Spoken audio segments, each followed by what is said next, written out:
Bueno, esperamos un par de minutos a ver si se incorpora alguien más.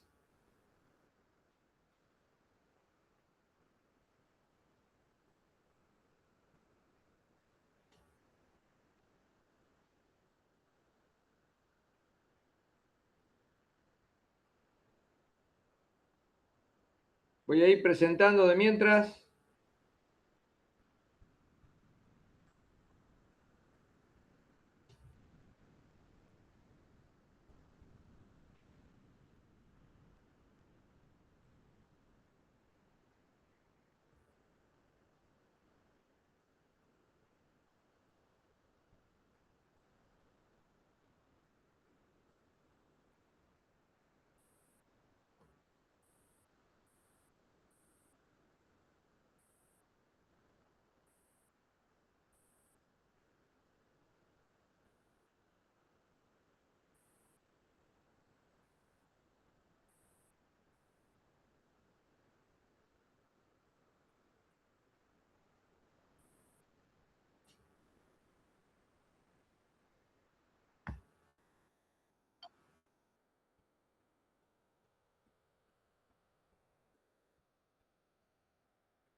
Bueno, muchachos, arrancamos entonces, si les parece.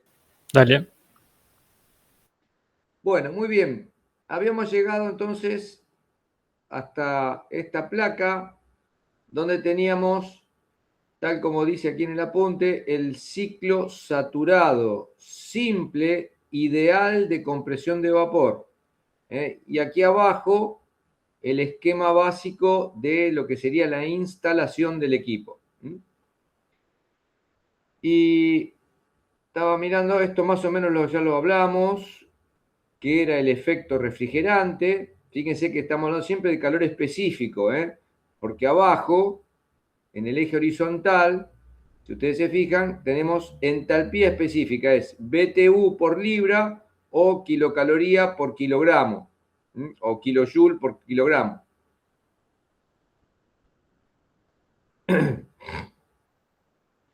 Bueno, el calor de compresión, que era CD, el calor rechazado en el condensador. Bueno, todo eso más o menos lo habíamos hablado. Y acá empezamos a tratar de detallar en lo que sería el rendimiento térmico de la máquina. Entonces yo me vuelvo para arriba y me voy a centrar en la parte termodinámica nada más, ¿no? Entonces, si yo les pregunto a ustedes, ¿cuál es la definición de rendimiento térmico? A ver, ¿quién se anima a decirme? Eso es válido para cualquier máquina térmica, ¿sí? Los escucho. A ver, ¿quién se anima a decirme la definición de rendimiento térmico?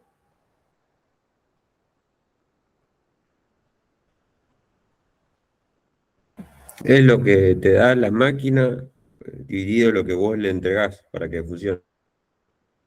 Bien, expresado en términos, por ejemplo, de energía, si querés, o de potencia. Pero me gusta más la parte de energía, es decir, lo que me entrega la máquina respecto de lo que yo le entregué a la máquina, lo que me consumió la máquina, ¿sí? Y entonces les pregunto, ¿qué es si analizamos este ciclo, cuál es la energía, ¿sí?, que me entregó la máquina? ¿Para qué se diseñó esta máquina? Para absorber calor. Para absorber calor, perfecto. ¿Y cuál sería del ciclo? ¿Dónde saco ese valor? El tramo DC. El tramo BC, ¿correcto? ¿Y qué sería lo que yo le tuve que incorporar a la máquina? Trabajo. ¿Y dónde está representado ahí? La compresión CD. La etapa de compresión CD, exactamente. Es decir, para calcular el rendimiento térmico de esta máquina, tengo que hacer una comparación de segmentos. Tendría que hacer lo que me entregó la máquina, que sería HC menos HA, dividido la compresión HD menos HC. Claramente, este segmento es mucho más grande que este segmento. ¿Se dan cuenta? Quiere decir que esto me da un valor bastante superior a 1. ¿Se ve gráficamente? Sí, sí. Bien, suele dar 2,5, 2,7, 3. ¿Sí? Esos son los valores de rendimiento térmico de la máquina. Entonces acá a los termodinámicos se nos complicó la existencia. Dijimos, che, ¿cómo puede ser que pongamos un rendimiento térmico del 260%? Es inadmisible. ¿Cómo solucionamos este despelote? Es una máquina bárbara esta. ¿Y qué hacemos? Y hagámosla fácil. No le llamemos más rendimiento térmico. ¿Cómo le llamamos? Y le ponemos coeficiente operativo y se terminó el problema. Entonces, el concepto es el mismo. El coeficiente operativo de la máquina, el COP, es el rendimiento térmico. Nada más que como me da un número muy superior a 1, y bueno, no lo puedo llamar rendimiento. Entonces, ¿qué le ponemos? Y le ponemos COP, le cambiamos el nombre. Entonces, ustedes van a ver que en la jerga de las máquinas de frío, cuando querés hablar de rendimiento térmico, en realidad estás hablando del coeficiente operativo. La palabrita mágica es coeficiente operativo, repito. Bien. Y eso es lo que está en este párrafo que empezamos a hablar acá, de rendimiento termodinámico del ciclo, etcétera, etcétera. Bien, ¿qué más? Ve, acá le puse coeficiente operativo, el COP. Bueno, el párrafo 100 dice, para cualquier diseño de una instalación de frío, el dato principal es saber cuánto calor hay que extraer del recinto a refrigerar. Y eso se llama carga térmica. Se lo representa en las 2 o 3 bibliografías que trabajamos, siempre aparece con la letra Q mayúscula. Q mayúscula es la carga térmica. Y esa carga térmica se da generalmente en unidades de energía, generalmente kilocalorías o calorías, en la unidad de tiempo. Es decir, que si es una energía térmica, en una energía en la unidad de tiempo, en realidad es una potencia, es una unidad de potencia. Cuando ustedes van a, no sé, van a una casa de electrodoméstico y quieren comprarse el aire acondicionado para la pieza, lo que sea, ¿qué dato le dan al vendedor? Las frigorías. Muy bien, las frigorías o las calorías o las kilocalorías, pero te está faltando algo de eso.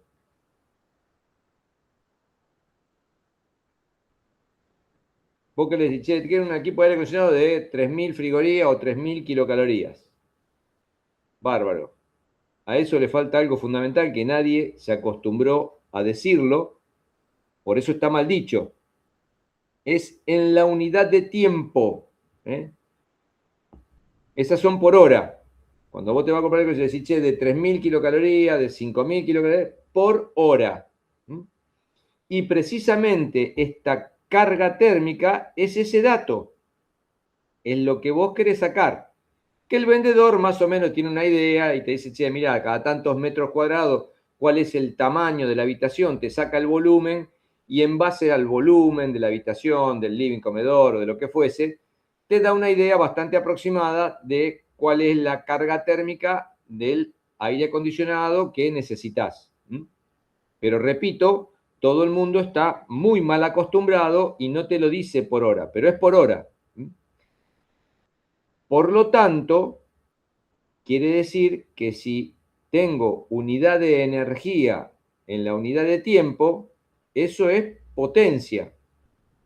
Y precisamente eso es la potencia frigorífica.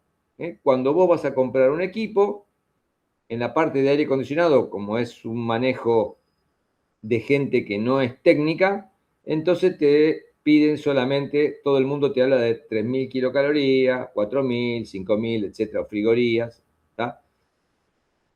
No te dice la unidad de tiempo. Cuando ya vas a hablar, estás tallando en alguna máquina de frío para la industria, entonces ya la jerga terminológica técnica cambia y ya ahí te dicen, che, ¿cuál es la potencia frigorífica que querés? A pesar de que la unidad es la misma, va a ser las kilocalorías por hora, pero se habla de potencia frigorífica, que nada tiene que ver con la potencia del compresor. Nada tiene que ver. Son dos cosas totalmente distintas.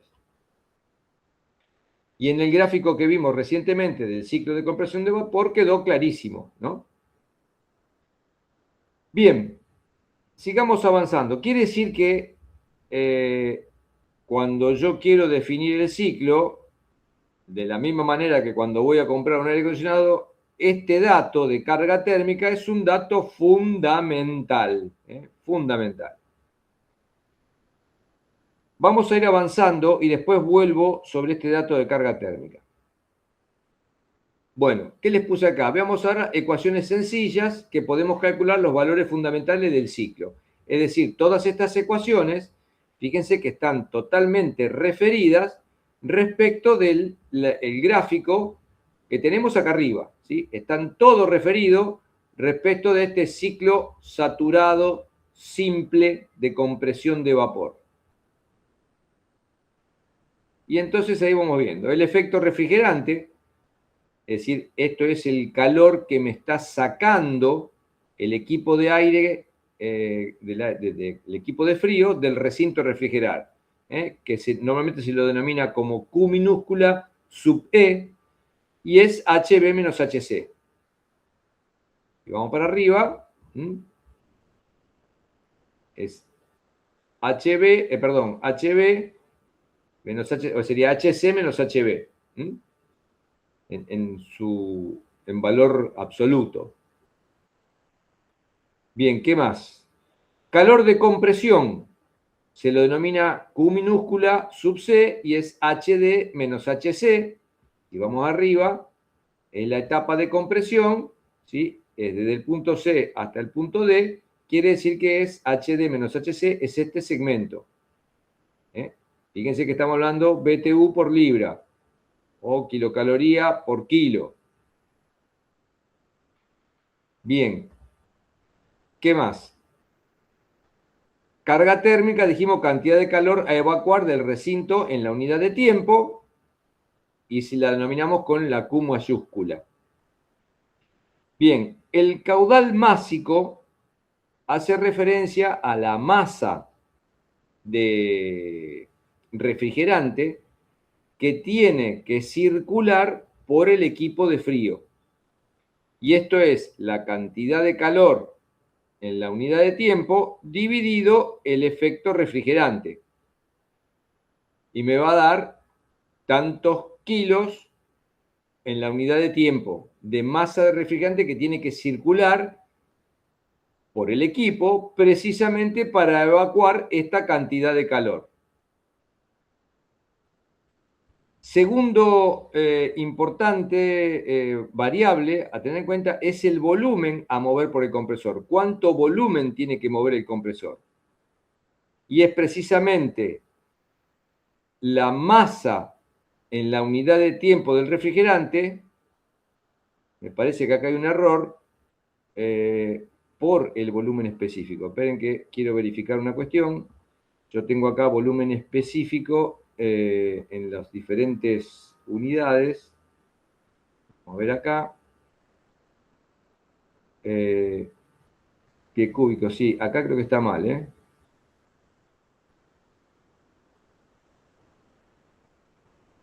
Esto es por, disculpen, acá hay un error en el apunte. Acá es por. Ojo con esto, corríjanlo por favor. Esto me va a dar una idea del volumen que tengo que mover, que tiene que mover el compresor para poder llevarse esta cantidad de calor.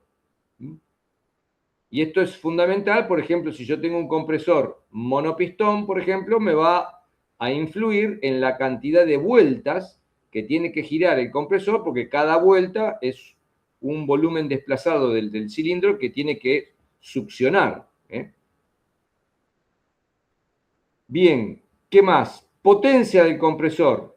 N, como igual que en motores, N habla de la potencia. Acá sí estamos hablando de por eso yo digo, esto es la potencia del compresor, que si la relación entre la potencia de compresión y el motor que mueve con sus reducciones y demás, y el motor que mueve el compresor, si tuviera un rendimiento igual a 1, quiere decir que esto sería la potencia del motor del compresor. Es el Q sub C por la masa en la unidad de tiempo del fluido a mover. Es decir, el calor de compresión por la masa en la unidad de tiempo. Esta potencia del compresor es la que yo le decía que cuando tenemos un equipo de frío que maneja una tonelada de refrigeración, una TR, ¿sí?, con potencia de refrigeración, equivale a esta N de un HP en el compresor, para que vayan entendiendo lo que vimos en la clase pasada. Bien, calor disipado. Profe, perdón. Sí. El volumen específico en la fórmula de volumen, ¿a qué punto o sea, en qué punto es? Buenísima la pregunta. Este volumen específico, ¿cuál tiene que ser? Y tiene que ser donde lo toma el compresor. Si me voy para arriba, tiene que ser el punto C. Quiere decir que si yo me voy a los gráficos, muy buena la pregunta, muy buena la observación. A ver, fíjate, acá se ve mejor. Supongamos que justo estoy acá, vengo acá y llega a este punto, quiere decir que tengo que venir para acá y sería un volumen de 10 pies cúbicos. Esto debe ser por libra, me está faltando acá una unidad, porque es volumen específico. Tengo que ver la curva esta que viene acá. Pero repito, es a la entrada del compresor. Ok, gracias.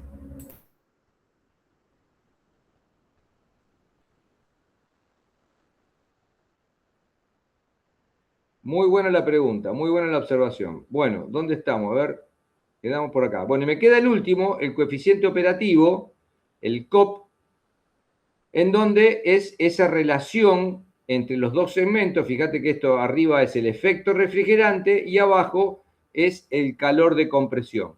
Y que precisamente esta relación me daba un valor bastante superior a 1. Suele dar 2,2, 2,3, 2,5, 3. Por ahí andan los valores de COP de diferentes equipos. Bien. Vuelvo un instante sobre este aspecto, la carga térmica, cantidad de calor a evacuar en el recinto en la unidad de tiempo. Este dato es de fundamental importancia, como ustedes están viendo, para poder calcular el caudal másico del refrigerante que tiene que circular por el ciclo, para calcular el volumen que tiene que circular, y a su vez me va a permitir calcular la potencia en el compresor. Es decir, que este dato tengo que saberlo con cierta certeza. En el trabajo práctico número 2, que van a hacer el próximo lunes, precisamente les vamos a dar a ustedes una situación de una cámara de frío a calcular. Más que calcular la cámara, es calcular la carga térmica de la cámara, en donde le vamos a dar toda una situación, un tipo de carga de cámara de frío, cómo está compuesta en sus paredes, cómo está compuesta en su techo, qué tipo de aislación tiene, qué tipo de piso tiene, cómo son las luminarias, cuánta gente hay trabajando dentro de la cámara frigorífica, ¿qué más? Si hay máquinas trabajando dentro de la cámara frigorífica, de manera tal de que ustedes van a tener que hacer una sumatoria de todos los calores que se están produciendo ahí adentro. Por un lado, van a tener ustedes todos aquellos elementos que me generan calor adentro de la cámara, y por otro lado, todas aquellas situaciones donde fluye calor desde el exterior hacia el interior de la cámara, que obviamente vamos a tratar de ralentizar eso con una buena aislación. En particular, van a ver que les vamos a dar una contextura de las paredes de la cámara, entonces van a tener que calcular una resistencia equivalente al flujo de calor a través de las paredes, porque piensen ustedes que la pared tiene una parte de ladrillo, una parte de revoque, tiene una parte de aislamiento térmico, y entonces cada uno de esos componentes ofrece una determinada resistencia al flujo de calor. Entonces, ustedes van a tener que calcular cuál es el flujo de calor a través de las paredes. El techo tiene otra construcción, otro tipo de construcción, porque el techo tiene que ser más resistencia, entonces por el techo va a fluir calor de otra manera. Quiere decir que van a tener que sacar cuánto calor en la unidad de tiempo me pasa por las paredes, cuánto calor en la unidad de tiempo me pasa por el techo. El piso es distinto también. Van a tener que calcular cuánto calor fluye del piso hacia arriba, hacia el interior de la cámara. Y por otro lado, van a tener que ver los generadores de calor adentro, es decir, una persona trabajando, cuánto calor disipa una persona trabajando adentro de la cámara de frío, las máquinas que estén funcionando. Creo yo que pusimos el ejemplo de 2 cintas transportadoras con 2 motores que cargan o vacían la cámara hacia el exterior. Las luminarias, las luces, cuánto calor disipan las luces. Por otro lado, ya después pasamos al producto, es decir, adentro ustedes van a ver que les proponemos que es una cámara, no me acuerdo si de frutas o de verduras, es decir que ustedes van a ver que dentro del trabajo práctico les vamos a facilitar todas las tablas para poder sacar estos valores. Cuánto calor disipa una persona, cuánto calor disipa una luminaria en base a si es tubo LED, si es lámpara, si es de tal tipo, de tal otro. ¿Qué más? Me estoy pensando así en voz alta. Bueno, además de la verdura que ingresa, hay que pensar que cualquier producto perecedero, todo lo que es fruta, hortalizas, papa, todo tipo de carnes, en la medida que transcurre el tiempo, todo esto tiene, piensen ustedes que está compuesto por células vivas y que consumen oxígeno y por lo tanto tienen una reacción exotérmica. Entonces, esa reacción exotérmica libera calor, hay que considerarla también, y no es un valor menor. ¿Qué más? El embalaje con el que viene, si pensemos que yo creo que era de limones o de naranjas, el práctico le vamos a dar, y piensen ustedes que la naranja viene a 30 grados centígrados y la tengo que meter adentro de la cámara de frío y hay que bajarle la temperatura a 5 o 6 grados. Entonces, el embalaje también viene a la misma temperatura. Y creo yo que le propusimos en un embalaje de madera, si mal no recuerdo, que sí que la madera también la tengo que enfriar, porque es una carga térmica que me está ingresando al recinto. Bueno, quiere decir que esta carga térmica que estoy hablando acá, finalmente va a ser la sumatoria de todos estos calores que les vengo contando. Una cosa importantísima que muchas veces no se tiene en cuenta es que yo tengo operarios trabajando dentro de la cámara de frío, seleccionando fruta, no sé cómo era la cuestión que le planteamos ahí la situación. Y si tengo operarios trabajando, la gente respira. Entonces también me va a consumir oxígeno. Entonces tengo que plantear una renovación de aire cada X tiempo, cada hora, tengo que lograr renovar el aire, porque si no el tipo se me va a ir asfixiando, se me va a producir vaho, que es más o menos lo mismo que ustedes sienten cuando damos clase en invierno, que estamos todos encerrados, ¿no? Che, después de una hora decimos, che, qué tufo que hay acá adentro. Bueno, toda esa gente respirando, nos estamos quedando sin oxígeno. Entonces tengo que tener en cuenta que periódicamente tengo que tener una renovación de aire dentro de la cámara. ¿Y el aire de dónde lo tomo? De afuera. Me entra a temperatura ambiente. Ese calor también lo tengo que tener presente.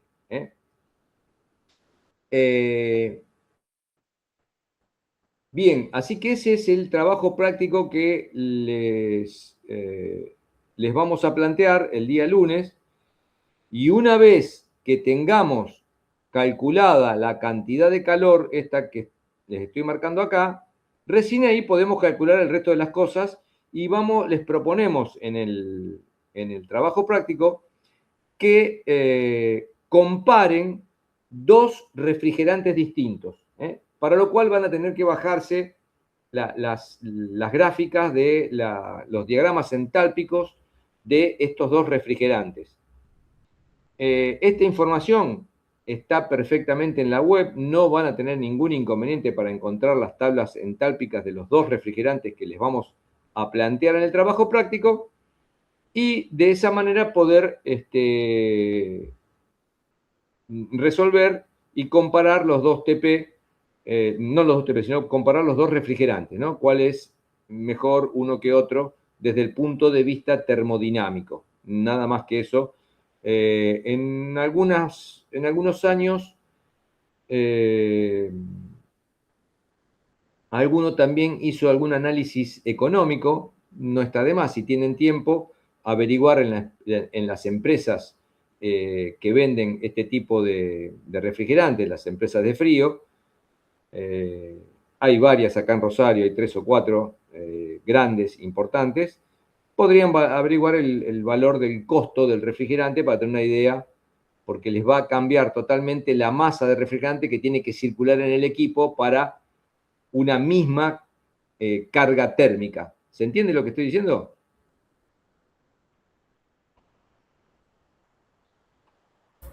Sí. ¿Sí? ¿Se entiende? Bueno. A veces es difícil de interpretar la reacción exotérmica que tienen todos los productos perecederos, frutas, hortalizas, carnes de todo tipo, vacuna, ovina, cereales, ¿sí? Y a tal punto les cuento 2 minutos una anécdota. Si yo trabajé mucho tiempo en una empresa de montaje de equipos de transporte a granel de cereales y yo entiendo que ustedes conocen lo que es una celda de cereal. ¿Lo han visto en otra materia?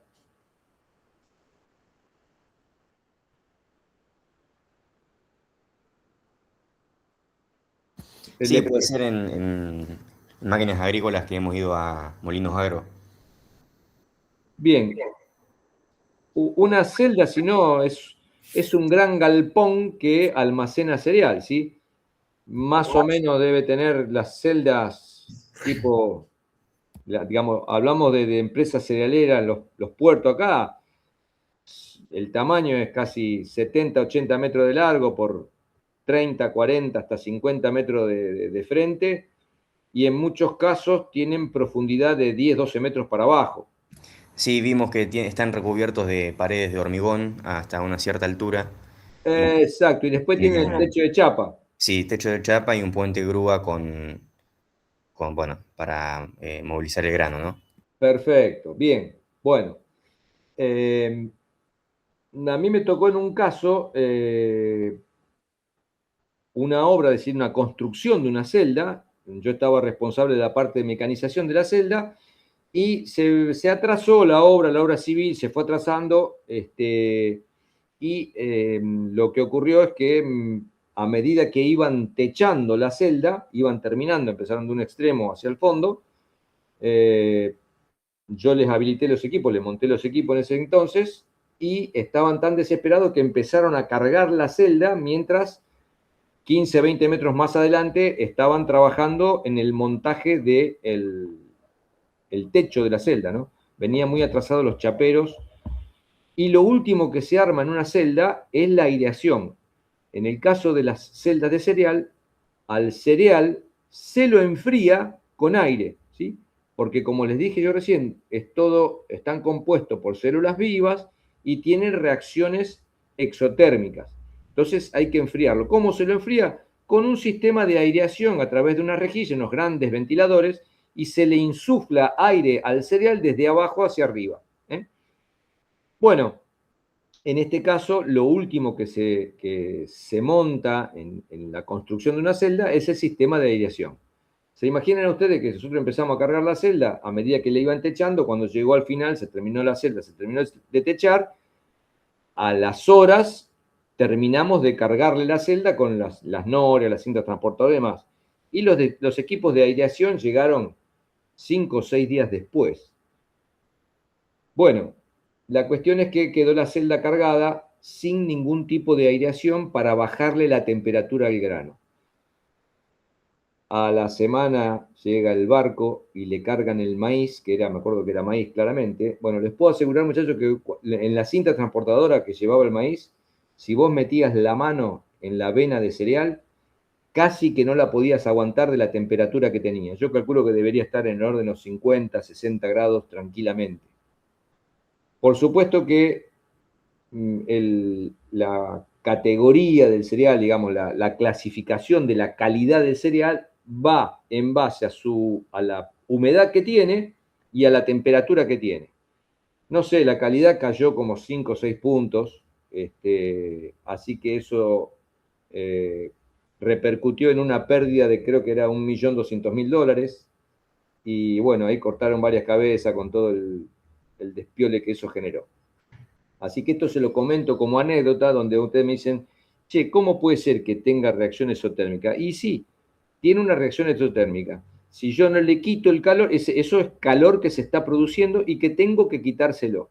En este caso particular, no hay un equipo de frío, pero es para que ustedes tengan una idea de un grano de maíz cosechado en verano que podría estar tranquilamente entre los 25 y 30 y pico de grados, ¿sí? Solamente por el hecho de estar almacenado una semana, un poquito más de una semana, en una celda sin aireación, es decir, no se le quitó la temperatura, en este caso era almacenamiento solamente, se incrementó la temperatura más o menos unos 20 grados aproximadamente.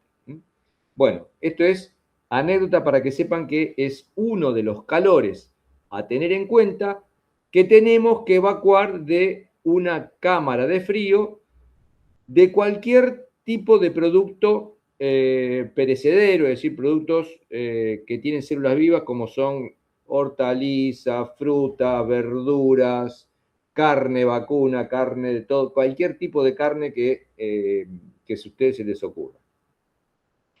Bien, ok, así está planteado el trabajo práctico que van a hacer el día lunes. Por otro lado, otro punto importante que quiero recalcarlo, se los va a decir el ingeniero Casanega, pero bueno, yo quiero hacer mención y reforzar la idea. Van a ver ustedes que al terminar y calcular esta cantidad de calor, haciendo esa sumatoria que le estoy diciendo, es decir, el calor que me fluye a través de las paredes, el calor que me fluye a través del techo, a través del piso, a través de la ventana, el calor que me producen los operarios trabajando adentro, el calor que me producen las luminarias, el calor que me produce los motores eléctricos que están trabajando ahí adentro, el calor que le tengo que meter porque tengo que renovar el aire, el calor de la fruta que me entra caliente y el calor de las reacciones exotérmicas que habíamos hablado recién, el calor del embalaje. Una vez que sumaste todo esto, a ese valor lo tengo que multiplicar por un coeficiente de operatividad. Y ese coeficiente de operatividad es que la máquina no puede estar por una cuestión de generarte una reserva. No lo puedo pensar como que la máquina está trabajando las 24 horas seguidas. Es decir, che, mira, en un periodo de 24 horas yo saco todo el calor y listo, y llego justito. No es un coeficiente de seguridad tampoco, porque después vamos a ver que le van a agregar un coeficiente de seguridad. La bibliografía dice que puede ser entre un 10 y un 15%. Ese coeficiente se lo van a agregar ustedes a este calor, a esta carga térmica. Pero este coeficiente que yo estoy haciendo mención es como generarte una reserva. Es decir, vamos a ver que siempre la bibliografía les dice que más o menos hay que pensar que esta carga térmica que yo calculo así en bruto, la tengo que poder extraer de la cámara de frío en 16 horas de las 24. Es decir, que la máquina funcionando 16 horas de esas 24 horas, tiene que poder quitar este calor que van a calcular ustedes. De esa manera, me quedan 8 horas de reserva por cualquier imprevisto. Por ejemplo, supongamos que la persona que les trae la fruta todos los días, todos los días te traigo 40 cajones, o llega el proveedor con el camión y le trae 2 camiones de naranja, y por ahí dice, che, mirá, mañana tengo que parar el camión porque le tengo que hacer un service. Hoy te van a llegar, en vez de el camión con acoplado que te llega todos los días, te voy a mandar el doble de fruta porque mañana no vengo. Entonces vos vas a tener una carga térmica adicional, momentánea, circunstancial. Entonces tenés que tener un margen como para poder afrontar esas ciertas situaciones. Bueno, precisamente esas situaciones se afrontan con este coeficiente. Toda la bibliografía que ustedes encuentren van a ver que se trabaja siempre con la idea de extraer esta carga térmica en 16 horas de funcionamiento de las 24 que tiene el día. ¿Sí? ¿Se entendió esto que les quería decir? Sí.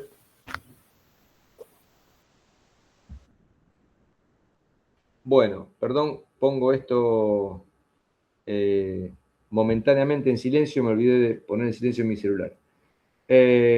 Ok. Bueno, de esta manera les di un panorama, estoy pensando si no me olvido algo, del trabajo práctico que van a hacer el lunes, que repito, lo van a hacer en grado de detalle con el ingeniero Gazzaniga, y todos estos números los van a calcular ustedes, yo diría que un 50-60% del trabajo práctico lo van a hacer el mismo día lunes. Lo que necesitamos es que yo necesitaba darle todos estos conceptos básicos para que puedan realizarlo. Bien, así que ahí van a ver ustedes, seguramente Gazzaniga les va a mandar un mail, les va a habilitar, no me fijé, pero creo que ya debería estar habilitado, todas las tablas. Todo esto está muy, pero muy tabulado, donde ustedes pueden encontrar todo tipo de valores para poder calcular esta carga térmica. A ver si me permiten un poquito, me voy a Denme un segundo. Voy a entrar al campus. Acá lo tengo, perdón.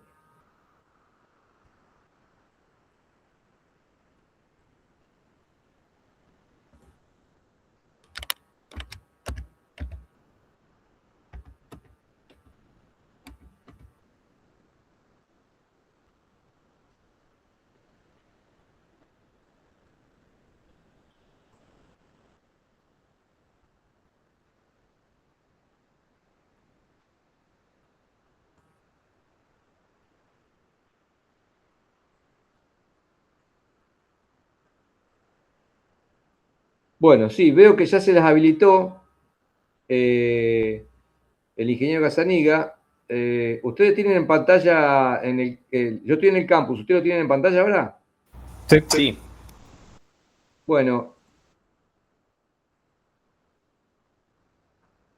fíjense acá, por ejemplo, abro esta tabla nada más, fíjense el grado de detalle que tiene esta tabla en particular.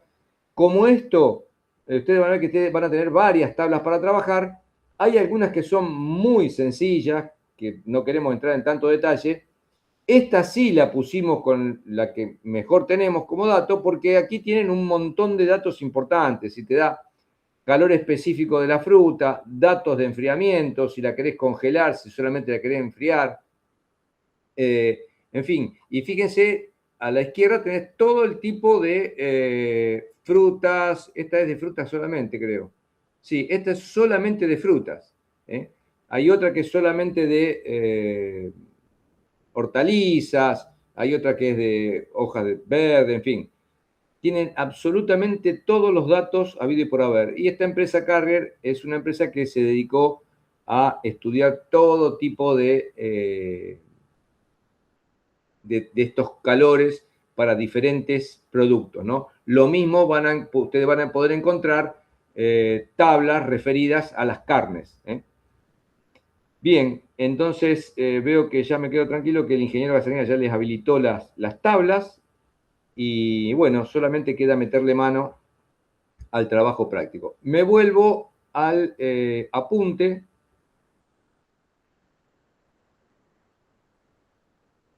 Y habíamos llegado por acá. Bien, vamos ahora a lo que sería el ciclo real de compresión de vapor. Bien, fíjense que la máquina de frío no es ni más ni menos que una gran máquina que compuesta por un montón de tuberías, porque los dos intercambiadores de calor, el evaporador y el condensador, son tuberías por donde circulan fluidos, es decir, que tengo pérdidas de carga por todos lados. Por otro lado, en el compresor, acuérdense que tengo una válvula de entrada, una válvula de salida. También las válvulas son elementos que restringen el paso de fluido y entonces todo eso me va a ir incorporando pérdidas de carga. Entonces, vamos a ir viendo cómo me queda el ciclo.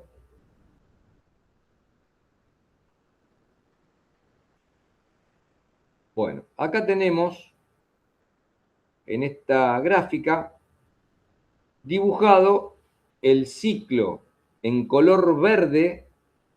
Tenemos el ciclo ideal de compresión de vapor y en color rojo tenemos el ciclo real de compresión de vapor.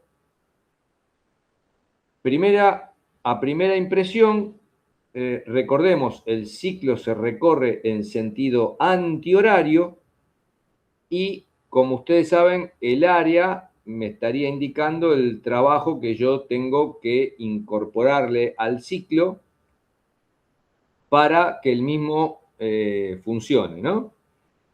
Y como ustedes ya podrán observar, cuando pasamos del ideal al real, el área se agranda. Perdón, ¿hubo alguien que se quiere incorporar? No, No, se claro. recorrió los 15 minutos. Ah, bien, bien, bien. Bueno, entonces fíjense, ya de movida, las dos transformaciones en los dos intercambiadores de calor, ya sea el condensador que estoy indicando acá arriba, como el evaporador que estoy indicando acá, ¿sí? Ya no son transformaciones totalmente horizontales, porque si yo tengo pérdidas de carga, tengo variación en la presión. Y si tengo variación en la presión, tengo variación en la temperatura. ¿Me van siguiendo? Sí, Bien. Por otro lado, si yo vengo acá a la etapa de compresión, ¿sí? Fíjense en un detalle que esta etapa de compresión está mucho más a la derecha que la etapa de compresión ideal. ¿Por qué? Porque tengo acá una serie de caídas de presión. ¿Cuáles son estas caídas de presión que tengo acá a la entrada del compresor? La primera es la que se denomina curva secadora, que es el tramo el tramo de cañería que va desde el evaporador hasta la succión del compresor. Me voy para arriba.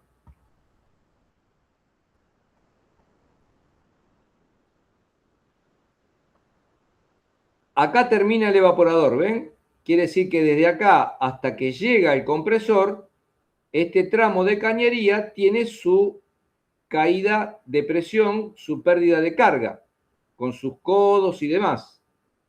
Luego tengo una segunda caída de presión para poder vencer la válvula de entrada al compresor. Esas dos caídas de presión son precisamente estas dos caídas de presión que tenemos acá, C segunda, C tercera, que tenemos en este sector.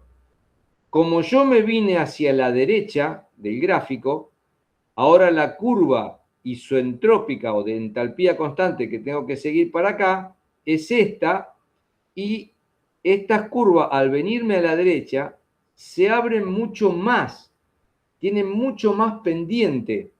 A ver si vuelvo a un gráfico.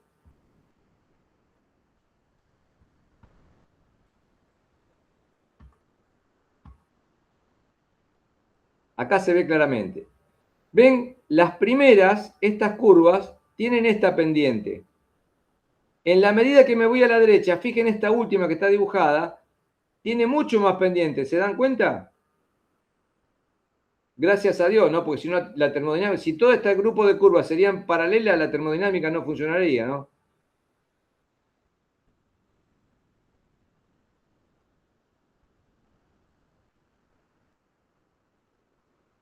Vuelvo entonces al ciclo real. Muy bien, quiere decir que esta curva, ahora estoy en la etapa de isoentrópica o de entalpía constante. Cuando vengo comprimiendo, ¿qué ocurre? Acuérdense que yo tenía que vencer la fuerza del resorte o lo que fuese para vencer la válvula de salida del compresor. Entonces me tenía que pasar de presión. Piense que yo acá tengo presión en el eje vertical. Ni bien vencí el resorte, vencí esa inercia del resorte, ni bien se abre la válvula, tengo automáticamente una caída de presión, que es la caída de presión entre D segunda y D' que figuran acá. Y a partir de acá empiezo a transitar el condensador. Transito todo lo que es el condensador hasta llegar al punto A, que sería sobre la curva de líquido saturado. Repito que es esta recta que nosotros tomamos acá no es totalmente así, no puedo garantizar que sea así. Todo, digamos, la bibliografía recomienda tomarlo vertical, pero yo puedo saber el punto inicial y el punto final, y el camino es un supuesto, pero todo el mundo lo toma como vertical. Por otro lado, dice la línea A' representa la caída de presión del flujo refrigerante dentro del depósito de líquido y la tubería de líquido previo a la válvula de expansión. Es el pedacito de cañería desde el recinto de líquido hasta que llega a la válvula de expansión. Es decir, vengo para acá arriba, perdón, me pasé. Es este tramo de caño, ¿ven?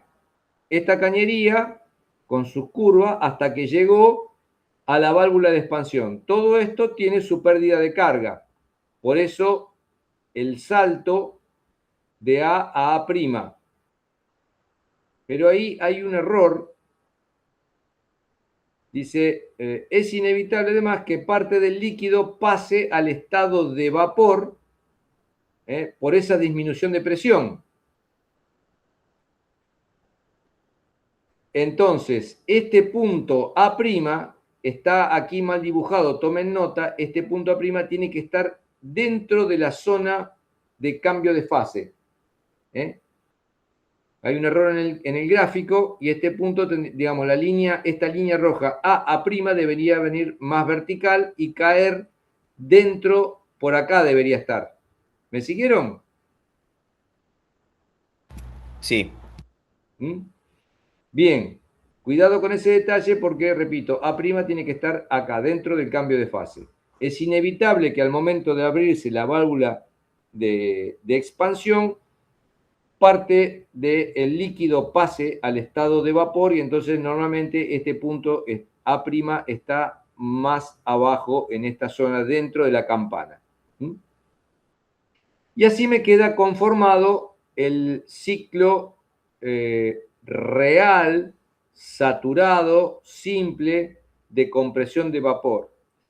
Fíjense que acá a la derecha me queda un pequeño ciclo cerrado positivo. Este en realidad me estaría sumando, si yo tendría que sacar más exactamente y más precisamente, tendría que sacar esta área menos esta área. Obviamente que negativo, ¿no? Porque tengo que entregarle trabajo al ciclo para que el mismo funcione. Pero en general nadie lo hace y esto se descarta y pasa a ser como un pequeño porcentaje que en realidad estoy tomando como un coeficiente más de seguridad, una pequeña parte más en cuanto a seguridad en el cálculo del ciclo. Bueno, ahí tienen la referencia de todo esto. Está todo esto que les acabo de explicar con un poquito más de detalle. Y no me acuerdo si queda algo más respecto del ciclo ideal. Una cuestión importante, bueno, yo acá hay algunas menciones al respecto.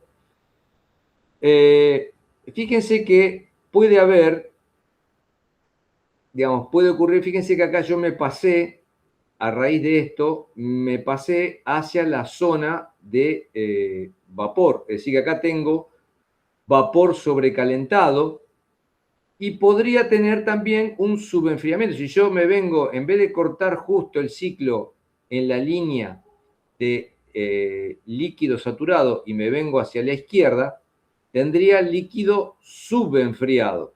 Y después podría de acá venir para este lado de acá y arrancar el ciclo hacia este lado. ¿Me siguen? Sí. Bueno, hay que ver, hay que analizar la máquina, cómo vamos a instalar el equipo. ¿Por qué? Porque lo que fuese esta zona sería el sobrecalentamiento y si me paso para acá sería subenfriamiento, ¿sí? Hay que ver si esos dos elementos, esas dos situaciones, yo las puedo aprovechar dentro del recinto a refrigerar, en cuyo caso me suma al Q sub B. O puede ser que no me sume, porque no aporta nada. Y voy a un ejemplo concreto. Me voy para el gráfico superior.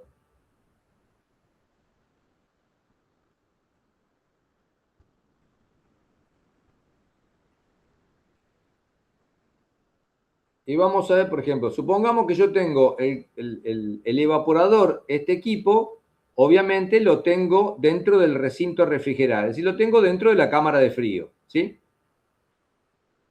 A la salida del evaporador tengo esta cañería. Muy bien, esta cañería a lo mejor el evaporador termina en una esquina y yo tengo que recorrer con esta cañería, tengo que recorrer 4 metros, a lo mejor dentro del espacio a enfriar, dentro de la cámara de frío, paso la pared y a lo mejor después al 1,5 metros ya tengo el compresor. Listo, es este tramo, si tiene 4 metros adentro del espacio de refrigerar, y lo aprovecho, lo tengo que dejar descubierto, sin aislación, para que me siga succionando calor del recinto. En ese caso lo aprovecho. ¿Me siguen? Sí. Es decir, que este calor de vapor sobrecalentado me aporta al Q sub B. Ahora bien, si yo el evaporador, este caño termina justo pegado a la pared y resulta que el compresor lo tengo a 20 metros, porque es un frigorífico y tengo toda la sala de compresores junta en un sector, y tengo 20 metros de cañería por afuera de la cámara de frío, obviamente este caño tiene que ir totalmente aislado.